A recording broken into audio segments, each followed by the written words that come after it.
Sister smirked at me, proud of the success and avoiding the painful ride home. The final issue was the back seat barely had room for me to sit, let alone my sister. At this point, however, there was no turning back, so the only solution was for me to take the back seat and Jane to sit on my lap. My parents expressed some safety concerns, but Jane had no problem and insisted we do it. At this point, we were dead tired and just dying to get home. It was also at this time we realized our sweaty clothes were packed in the trunk, but since we would often drive home completely new, we didn't bother unpacking the car again. We were off, driving down the country roads with my parents fully clothed and fastened in the front, while my completely nude sister sat on my lap in the back. The awkward arrangement of the bike tires and cooler in the back, and the seatbelt strap over her waist forced my arm to rest in a way that my hand fell on the middle of Jane's upper thigh. Still, the whole scenario seemed completely normal to Jane and me, and we just chatted away as normal. About 15 minutes into the drive, the sun had almost set and we all became drowsy from the busy day.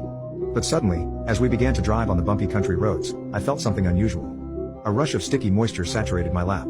It took me a few seconds to realize what happened, but it was obvious very quickly, and I think Jane realized too. We were dead silent. I could tell that she realized what happened because she shifted her weight on her lap awkwardly to attempt to make her spill less obvious. A minute later I felt even more moisture, now on a different part of my lap, so it was even more obvious. I kept my composure on the outside, but in my head, I couldn't believe what was happening. My sister was spilling more, and it was all over my lap. She shifted her weight again, and that again made it even worse. I was trying to imagine it was just her body sweating, but I had goosebumps from the cold air conditioning in the car. There was no question Jane was leaking all over my lap. She moved one more time, and I tried as well, but we were so snug back there it accomplished nothing. It made it much worse. I knew she was accidentally leaking, but now I was doing everything I could to stop myself from getting excited.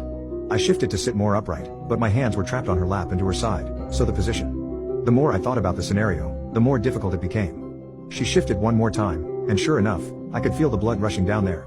I tried to slump back in the seat, but there was no stopping it. As I began to push against her, I looked to see my dad driving right in front of us. Luckily he was listening to the radio and focused on the road. He never noticed the awkwardness in the back seat. It was hard to tell from the angle, but my mom looked sound asleep to the right of us. Jane and I remained dead silent. Then it happened.